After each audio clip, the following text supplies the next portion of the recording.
Alright, so for the first assignment, we are using 10 vocabulary words in sentences that we are writing.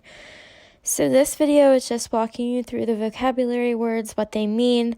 If you have a packet, you should have a paper with the definitions already printed out so you can just easily follow along. This is just as a support. So the word shuffled means to walk without lifting your feet high or letting them drag. I'm sure you've heard people shuffle their feet in your house or in the classroom or anywhere that you could have been, but it's a very distinctive noise where you hear them shuffle their feet. The next word is evident, and this means to be very easy to see or obvious. For example, it is not evident when we will be back in class. So evident is something that is obvious, blatant, right in front of your face. The next word is seep, to gradually soak through. I'm sure you guys have seen this when it rains. It seeps through the concrete. It seeps through a lot of other surfaces. It just means that it soaks through. Vain. This is something that has no chance of success. And it's when you try and you try, even though you know that it's not going to be successful. So whenever you do something in vain, that's what it means. Salvation. This is a thing that saves a person. So when we listen to the story, you're going to hear examples of something that is saving a group of people. So a salvation is just something that saves. Undoubtedly. Never question, beyond doubt, or debate. So undoubtedly means that you can't really question it. It's something that is just proven. Factor. This is a part of a plan that should have a result. Mirages are optical illusions, things that look real but aren't really there. In a lot of movies or TV shows, they have something like a mirage in the distance, and then when you get closer, it just completely changes. That would be an example of a mirage. Pace. This is the rate at which you are doing something. So a lot of you are interested in track or have been running. Whenever you keep a pace, it's the rate at which you're doing it. Stunted. This is too short or not properly developed. So we are going to listen to a read aloud for the following words. So all you have to do is just listen and really listen in for these words so you can hear them used in context.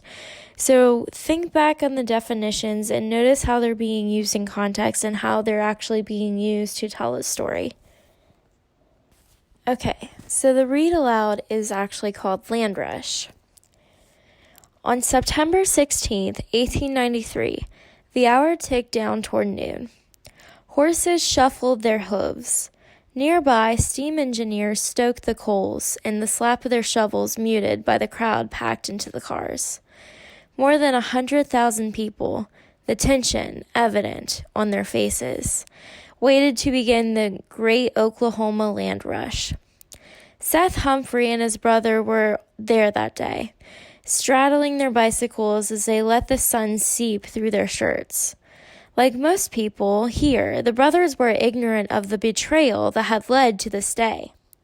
Some 65 years ago, Congress had designated this land as Indian Territory. Back then, the few white settlers had been forced to leave, a move that had turned out to be in vain. Now, economic despair had prompted a wave of westward migration. New lands would be their salvation. And so, Congress opened Oklahoma for settlement.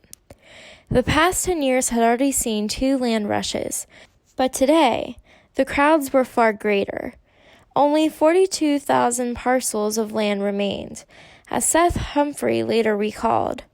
11:45, the line stiffened and became more quiet with the tension of waiting.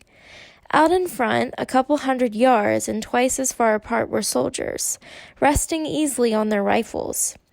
I casually wondered how they would manage to dodge the onrush. Perhaps they were wondering that too.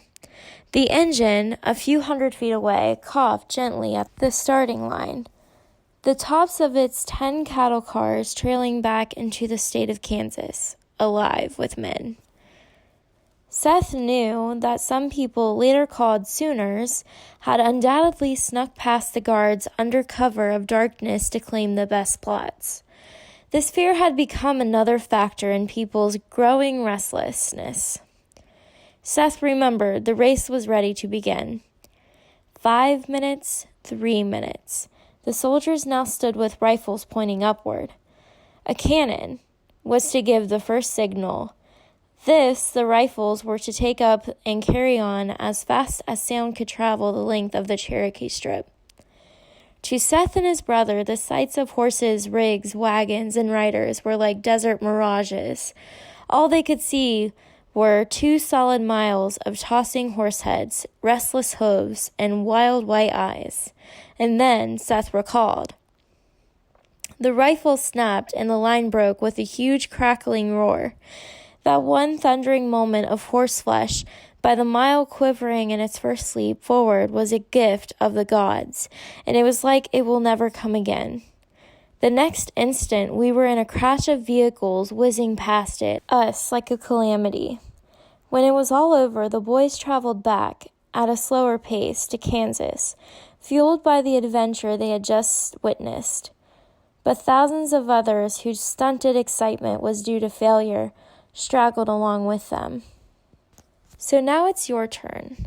So the assignment at hand requires you to use the definitions of the vocabulary words to develop sentences. So everybody should have gotten a page with the vocabulary words and the definitions in your packet. If you chose to do a paper packet, you will be doing the sentences on a separate sheet of paper. And if you opted to have your packet sent electronically, there is an assignment for you on Edmodo, so go ahead and log in and complete it. So again, don't hesitate to email or remind message me or do whatever you do to get a hold of me if you need help with any of the assignments, but hopefully these videos will be helpful for you as you guys complete this. So thanks for watching.